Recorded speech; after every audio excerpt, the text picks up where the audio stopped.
Hello friend, आप सभी का स्वागत करते हैं हमारे यूट्यूब चैनल पर। तो आप सभी देख रहे हैं नफ़रत या मोहब्बत भाग 1। दोस्तों, आज सभी के लिए यह कहानी नई लेकर आया हूँ। प्लीज़ आप सब लोग ढेर सारा प्यार और सपोर्ट ज़रूर कीजिएगा। एक छोटा सा घर था जिसके सामने दो तीन महंगी महंगी लग्जरी कार खड़ी हुई थी। उन्हें देखकर कोई भी बता सकता था कि वह गाड़ियाँ कितनी ज़्यादा महंगी होंगी। तो वहीं पर उस घर के अंदर, घर के बीचों बीच में कुछ नाश्ते का सामान रखा गया था और हाल में कुछ लोग बहुत ही प्यार से बैठकर बातें कर रहे थे। तो वहीं पर एक सोफे पर बैठा हुआ एक लड़का, जिसकी उम्र लगभग अभी 28 साल की होगी, उसके फेस पर इस वक्त कोई भी एक्सप्रेशन नहीं थे। उसकी हाइट 6 फुट 2 इंच होगी। ब्लू साइको जैसी आईज, पतले पतले से हंट, परफेक्ट नोज, गौरा सा रंग और मस्कुलर और परफेक्ट बॉडी थी। वे किसी हीरो से कम नहीं लग रहा था। वे उन सभी लोगों के बीच में एकदम से शांति से बैठा हुआ था।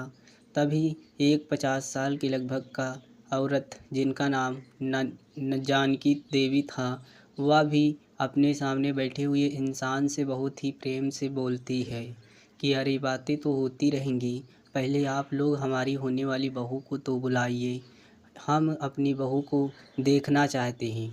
उनकी बात सुनकर सुरेश जी भी अपने पास बैठी हुई ममता जी की तरफ देखकर इशारा करते हैं और अपनी बेटी को लाने के लिए बोलते हैं।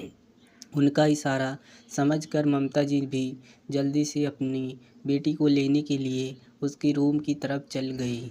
थोड़ी ही देर के बाद ममता जी के साथ लगभग 20 साल की लड़की, जिसने भी इस वक्त पिंक कलर का अनारकली सूट पहना था, 5 फुट 4 इंच की हाइट, दूध जैसा गोरा रंग, बेदाम्ब सा चेहरा और हिरणी जैसी आंखें जो हल्की हल्की सी ग्रीन थी, छोटी सी नाक, छोटे से और कदर से गुलाबी होंठ, लंबे लंबे घने काले बाल जो इस वक्त खुले हुए थे, उसकी कमर तक आ रहे थे और हल्के हल्के से पीछे से लहरा रहे थे। वह देखने में बहुत ही ज़्यादा खूबसूरत, सुंदर और खूबसूरत थी। एकदम से परी जैसी लग रही थी। ममता जी भी श्रेया को लेकर एक खाली से सोफे पर लाकर बैठा देती है और फिर जानकी जी उसे देखकर बहुत ही ज़्यादा खुश होकर बोलती है कि बेटा, आप तो सच में वाकई बहुत ही ज़्यादा खूबसूरत हो, जैसा हमने सुना था एकदम वैसे ही हो आप। सिया, जो कि अभी अपना सर नीचे किए हुए बैठा था, उनकी बात को सुनकर हल्के से धीरे से बोलती है कि बैंक यू। उसकी आवाज़ भी बहुत ही ज़्यादा धीमी थी, लेकिन किसी संगीत से कम नहीं लग रही थी। तो वही दूसरे सोफे पर बैठा हुआ लड़का, जिसका नाम अधीर कपूर था, उसने एक नज़र भी उठाकर सिया की तरफ नहीं देखा था। वह तो बस वहाँ पर अपनी दादी के साथ उसकी ज़बरदस्ती करने पर आ रहा था, नहीं तो अधीर को शादी में बिल्कुल भी इंटरेस्ट नहीं था। तो सुरेश भी, हमें तो श्रेया बहुत ही ज़्यादा पसंद आ गई है, अगर आपको कोई आपत्ति ना हो तो हम यह रिश्ता पक्का समझो। जानकी जी भी सुरेश जी की तरफ देखकर मुस्कुरा कर बोलती है।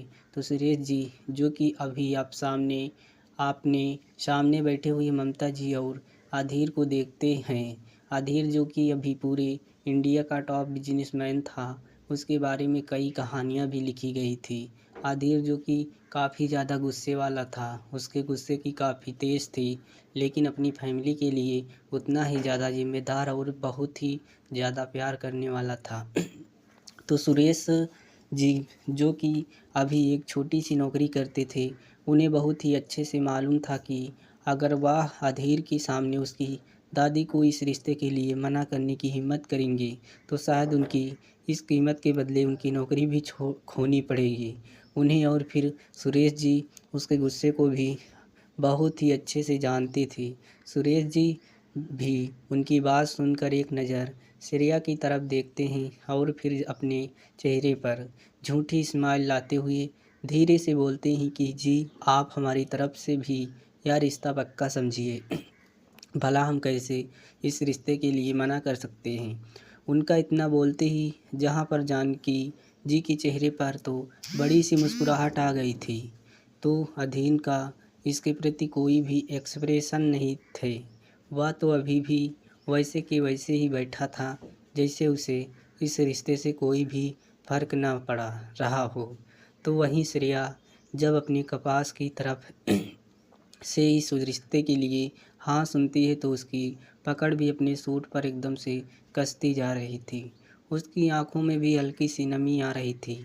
उसका सर हल्के से झुका होने की वजह से उसे कोई भी नहीं देख पाता है।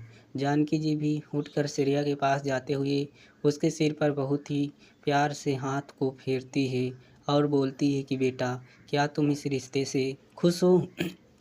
तुम्हें कोई प्रॉब्लम नहीं है तो नहीं है? जानकी जी एकदम से ऐसे पूछने पर तो अब श्रेया सिर्फ अपना सिर हिला देती है, क्योंकि वह भी अपने पापा की बात को कभी भी टालना नहीं चाहती थी और आज तक उसने कभी भी अपने पापा की बात को नहीं टाला था।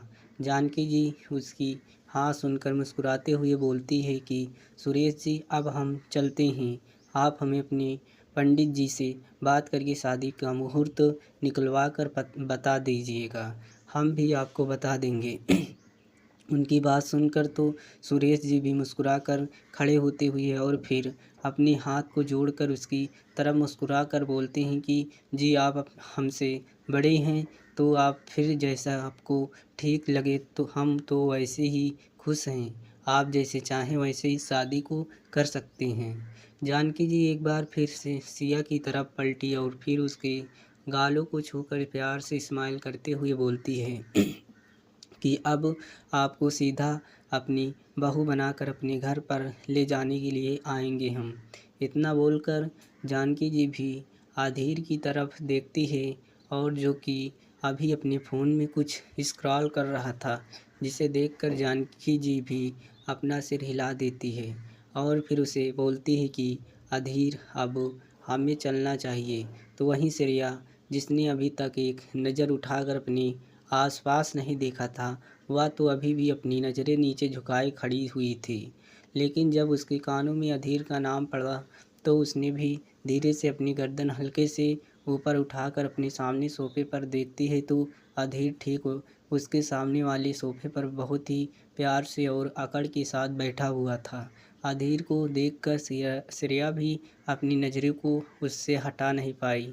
वह एक नज़र उसे देखती है तो उसे देखती ही रह जाती कि आखिर अधीर कपूर था ही इतना ज़्यादा हैंडसम कि वह एकटक बस अभी अधीर की तरफ ही देखे जा रही थी।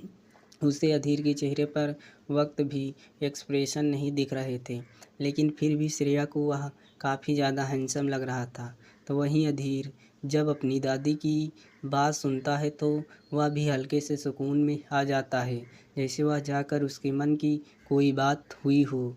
वह भी जल्दी से खड़ा होकर सीधा अपने घर से बाहर की तरफ निकल जाता है और अधीर ने भी एक नज़र श्रेया की तरफ नहीं देखा था, क्योंकि जब भी श्रेया आई थी तब से ही अधीर अपने फ़ोन में बिजी हो गया था। उसने तो नज़र उठाकर श्रेया की तरफ देखा भी नहीं था। तो वहीं श्रेया अभी भी उसी की तरफ देखी जा रही थी जहाँ से अभी अभी अधीर बाहर गया था। उसका ध्यान तब टूटा जब ममता जी ने उसे खड़ा करके अपनी गले से लगाते हुए बोला कि मेरी बेटी इतनी बड़ी हो गई है कि आज उसका रिश्ता इस इतने बड़े घराने में होने जा रहा है। मैं तो सच में बहुत ही ज़्यादा खुश हूँ। मुझे तो यकीन ही नहीं हो रहा था कि मेरी बेटी इतनी बड़ी घर में बहू बन के जाएगी। मैं बहुत ही ज़्यादा खुश हूँ तेरे लिए बच्चा। ममता जी भी प्यार से उनके माथे पर किस करते हुए बोलती है तो श्रेया भी उसकी बात को सुनकर बस हल्के सा मुस्कुरा देती है, लेकिन उसका ध्यान अभी भी श्रेया अधीन के उस कम प्यारे से चेहरे पर था, जिस पर इस वक्त कोई भी एक्सप्रेशन नहीं थे। यह सब कुछ होने के बाद श्रेया भी सीधा अपने रूम की तरफ चली जाती है। तो वहीं उसके मम्मी पापा आज बहुत ही ज़्यादा खुश थे अपनी बेटी के लिए। अधीर सिया के घर से सीधा अपनी किसी मीटिंग के लिए निकल जाते हैं। तो वहीं जानकी जी भी सीधा सीधा घर के लिए निकल जाती है। करीब आधे घंटे में ही जानकी जी की गाड़ी एक बड़े बंगले में रुक जाती है। दोस्तों, कैसी लगी कहानी? आशा करता हूँ कि कहानी आपको ज़रूर पसंद आए होगी। आप नेक्स्ट भाग के लिए आप तुरंत चैनल को सब्सक्राइब करें, बेल आइकन को ऑन करें ताकि जब भी मैं वीडियो अपलोड करूं आपके पास नोटिफिकेशन पहुंच जाए और आप अगला भाग देख सकें। नेक्स्ट भाग में हम फिर से मिलते हैं दोस्तों, यहीं से शुरू करेंगे कहानी।